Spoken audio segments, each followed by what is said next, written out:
à tous, j'espère que vous allez bien. On se retrouve pour une vidéo un peu particulière qui est une vidéo de promotion d'un livre que je viens de lire et qui sort aujourd'hui même quand vous regardez cette vidéo, qui est Attachments de Rainbow Rowell. Donc en français il va sortir sous le titre de Attachement et j'ai voulu en profiter puisque je l'ai lu il y a 10 jours et quand j'ai regardé un peu ce qui se disait dessus, j'ai vu qu'il sortait en français. Ce qui est drôle parce que c'est le premier roman de Rainbow Rowell et c'est un des derniers à sortir en français. Bon, pourquoi pas, n'est-ce pas? Je ne vais pas aller chercher le pourquoi du comment. C'est donc l'histoire de Lincoln qui est un gars qui travaille à la régie, le service un peu informatique du courrier, un journal. Et donc il doit regarder s'il n'y a pas des gens qui s'envoient des emails interdits, s'ils vont pas sur des sites porno, voilà, ce genre de choses, alors qu'ils doivent utiliser internet seulement pour leur travail, puisqu'on est en 1999, ça va être le boom du millénaire, et c'est le tout début d'internet.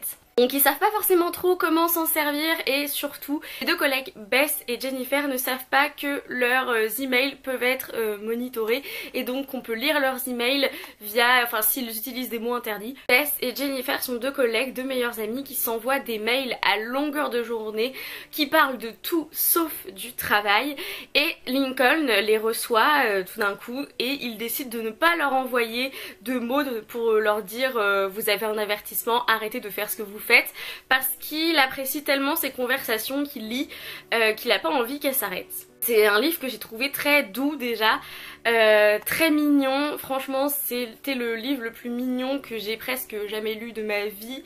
Ça a été un moment de douceur mais incomparable et j'ai aussi beaucoup ri, ce qui m'a fait plaisir, hein. Beaucoup ri de par les échanges de Bess et Jennifer qui ont des échanges par mail absolument hilarants, qui parlent de Colin Firth et dans quoi il devrait jouer, qui parlent de Gandalf, qui parlent de la vie de tous les jours aussi, en faisant beaucoup de blagues et en tournant en dérision beaucoup de scènes qui auraient pu être assez tristes sans ça.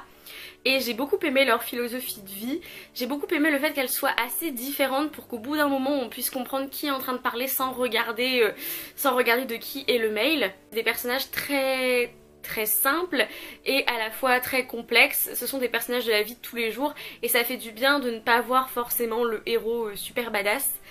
En parlant de héros, le héros de ce livre c'est évidemment Lincoln qui est complètement paumé, qui a 30 ans, pense encore à sa petite amie de lycée. Il vient juste de quitter les bancs de la fac parce qu'il ne sait pas du tout ce qu'il veut faire de sa vie, il a plusieurs masters, plusieurs diplômes et il ne sait pas qu'en faire.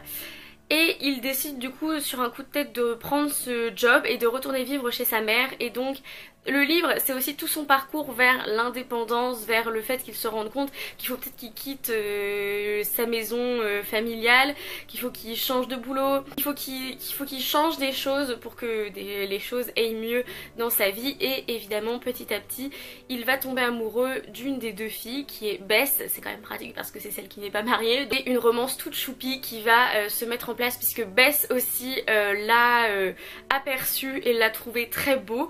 Donc nous évidemment vu que c'est Lincoln qui parle, on sait pas, il se décrit pas du tout, on sait pas du tout à quoi il ressemble et on voit par les yeux de Bess que en fait il est vraiment canon. Voilà, donc c'est un garçon assez attirant on va dire, très gentil, assez intelligent aussi. Son seul problème en gros c'est qu'il est paumé. Bess est très intelligente, très drôle, très attirante aussi. Son problème c'est qu'elle se laisse marcher sur les pieds par son petit ami qui n'est pas vraiment très sympathique on va dire, le personnage que tu détestes le plus dans le livre. Et Jennifer, c'est une femme qui a un grand manque de confiance en elle et qui veut à tout prix sauver son mariage et éviter le divorce et éviter de faire comme ses parents. Donc je trouve que c'est des thèmes dans lesquels on peut s'identifier aussi.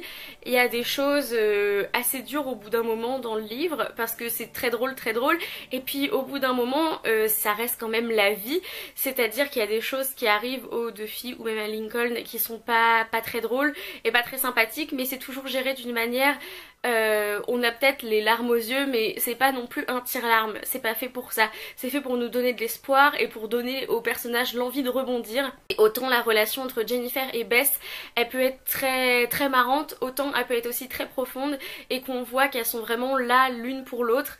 Et j'ai trouvé ça aussi intéressant parce que c'est c'est le premier roman de Rainbow Rowell pour les adultes que je lis. Il y a aussi un fil, mais pour l'instant j'avais lu seulement pour les ados, c'est-à-dire Carry On, Fangirl et Eleanor and Park.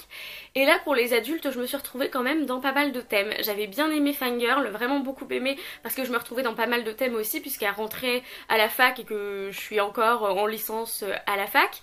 Et là j'ai trouvé que ça mentait pas forcément sur ce que c'est d'être adulte. On voit des côtés assez fun et qui me paraissent assez réalistes, mais on voit aussi des côtés où par exemple un des personnages doit faire des sacrifices pour faire tenir son mariage. Rainbow Rowell écrit aussi bien pour les ados que pour les adultes. Quand on lit ce livre on s'en rend compte encore plus que 30 ans c'est pas la fin, c'est au contraire limite que le début. J'espère que je vous aurai donné envie de vous jeter sur ce livre en librairie parce que il est super mignon, parce qu'il est super réaliste, parce que c'est Rainbow Rowell et parce que c'est un format que je n'avais jamais vu avant. Et je ne sais pas comment est la couverture française, mais aussi cette couverture est absolument magnifique. C'est tout pour cette vidéo, j'espère qu'elle vous aura plu. En attendant une prochaine vidéo, lisez bien, amusez-vous avec vos lectures et bisous!